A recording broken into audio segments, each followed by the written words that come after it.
267 के अंदर आपने नोटिस दिया, क्या है? आज मैंने 267 का suspension of business of all rules का नोटिस राज्यसभा में रखा है और माननीय चेयरमैन साहब से दरख्वास्त करी है कि आज का जो भी लिस्टेड बिजनेस है इसे दरकिनार करके एक बेहद खतरनाक वेरिएंट कोविड-19 महामारी का ओमिक्रॉन का सब वेरिएंट जो चीन में बुरी तरीके से फैल गया है, जिसकी वजह से पूरी दुनिया आज हाई अलर्ट पर है, उसकी प्रिपेयर्डनेस को लेकर, उससे लड़ने के लिए हमारी क्या तैयारियां हैं, उस पर एक चर्चा हो और सदन में सभी पार्टियां उस चर्चा में शिरकत लेते हुए एक मसौदा बनाएं, सरकार उसमें पहल ले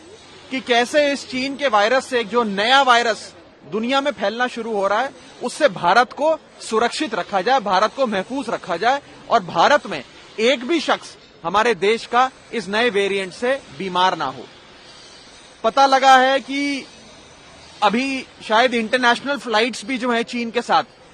डायरेक्ट या एशियन कंट्रीज के माध्यम से जो फ्लाइट्स आती हैं उन पर भी अभी कोई खास मॉनिटरिंग नहीं हो रही है। तो मेरी ये रिक्वेस्ट रहेगी सेंट्रल गवर्नमेंट को कि आप लोग इसको पूरी तरीके से इस घटना का संज्ञान लेते हुए गंभीरता से रिव्यू करें कि क्या फ्लाइट्स बंद करने की नौबत आई है। हमारा अपना ये मानना है कि पिछली बार हम फ्लाइट्स बंद करने में और एयर कनेक्टिविटी को बंद करने में बहुत हमने देर कर दी थी, जिसकी वजह से वो उस समय का वेरिएंट बुरी तरीके से देश भर में फैल गया था।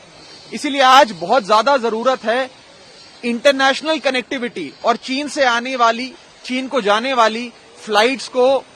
मॉनिटर करने की और अगर सरकार को सही लगे तो उन फ्लाइट्स को बंद करने की, ताकि भारत में ये जो ओमिक्रॉन का सब वेरिएंट है, नया वेरिएंट जिसे BF.7 कह रहे हैं,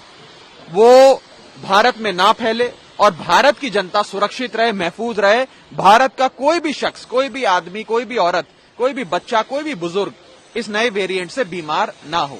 इसकी मैंने सदन में मांग रखी है कि आज सारा बिजनेस स्थगित करके, सदन की सारी कार्रवाई स्थगित करके आज सिर्फ इसी विषय पे चर्चा होनी चाहिए और विंटर सेशन चल रहा है, सभी पार्टियां इसमें शिरकत लें और एक मसौदा बने। हमारी कई सारी लर्निंग्स रही हैं, फर्स्ट वेव, सेकेंड वेव और जो भी तमाम राज्य सरकारों ने, केंद्र सरकार ने जो लड़ाइयां लड़ी महामारी के खिलाफ,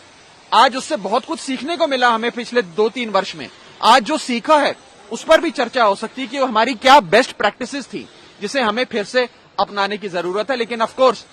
मेरा आपके माध्यम से, मीडिया के माध्यम से तमाम देशवासियों से अपील रहेगी कि सब लोग मास्क पहने, मास्क का प्रयोग करें, क्योंकि ये आपका सुरक्षा कवच है। सर, पिछली बार हमने देखा था कि जो भी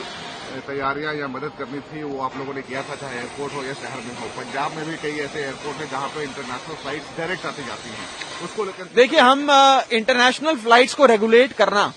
सिविल एविएशन मंत्रालय भारत सरकार के अधीन आता है और हम भारत सरकार के साथ, हमारी आम आदमी पार्टी की सारी सरकारें, पंजाब की सरकार हो, दिल्ली की सरकार हो, वो कंधे से कंधा मिलाकर इस महामारी के खिलाफ लड़ेगी। ये तो महामारी का दौर है, एक हेल्थ इमरजेंसी है, एक स्वास्थ्य आपातकाल है। इसमें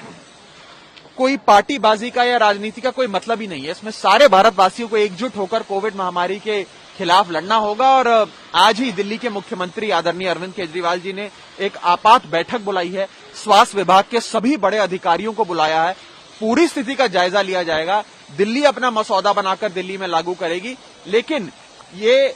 एक ऐसा वायरस है जो स्टेट की बाउंड्रीज नहीं समझता। तो पूरे भारत में, पूरे देश में आज हमें मिलकर इस महामारी से लड़ने के लिए तमाम तैयारियां करनी होंगी और मजबूती से लड़ना होगा, कहीं देर ना हो जाए। मेरा बस डर यही है कि पिछली बार भी हम फ्लाइट्स बंद करने में, वेरिएंट की सीक्वेंसिंग करने में, ये वेरिएंट कैसा है, क्या करता है, उसकी लैब टेस्टिंग, उन सारी चीजों में पहल करने में हम कहीं थोड़ी सी हमसे देरी हो गई थी। जितनी जल्दी हम एक्शन लेंगे उतना डैमेज कंट्रोल हम कर सकते हैं। मेरा बस इतना ही सरकार से दरख्वास्त और इस विषय पे चर्चा हो, उसके लिए आज मैंने नोटिस सदन में दिया है, राज्यसभा के पटल पे रखा है। बहुत संवेदनशील बात यह है कि चीन में अगर आप वैक्सीनेशन का दर देखो तो उन्होंने इतनी वैक्सीन लगाई थी कि उनकी जो जनसंख्या है उससे 22% ज्यादा उन्होंने वैक्सीनेशन लगाई है। 122% इज देयर वैक्सीनेशन रेट। और उसके बाद भी जिस तरह के चलचित्र चीन से आ रहे हैं कि अस्पताल बिल्कुल ओवरवेल्म्ड हैं, वहां पे मॉर्चुरीज में लोगों को जगह नहीं मिल रही है और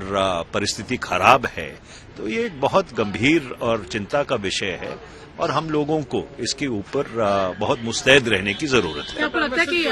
जो फ्लाइट्स आ रही है चाइना से, ऐसे देशों से, उनको बंद करना चाहिए तुरंत प्रभाव से? शायद आपको ये जानकारी नहीं है कि चीन से कोई डायरेक्ट फ्लाइट्स नहीं है। मैंने कल भी ये बात कही थी कि चीन से जो भी पैसेंजर्स आ रहे हैं, जो ट्रांजिट कर रहे हैं, चाहे हांगकांग से चाहे बाकी डेस्टिनेशन से, उनका जरूर कोविड टेस्ट होना चाहिए। पीएम ले रहे हैं, बैठक ले रहे हैं, प्रधानमंत्री हाई लेवल देखिए उसके बाद उसका क्या नतीजा निकलता है तो उसका इंतजार रहेगा।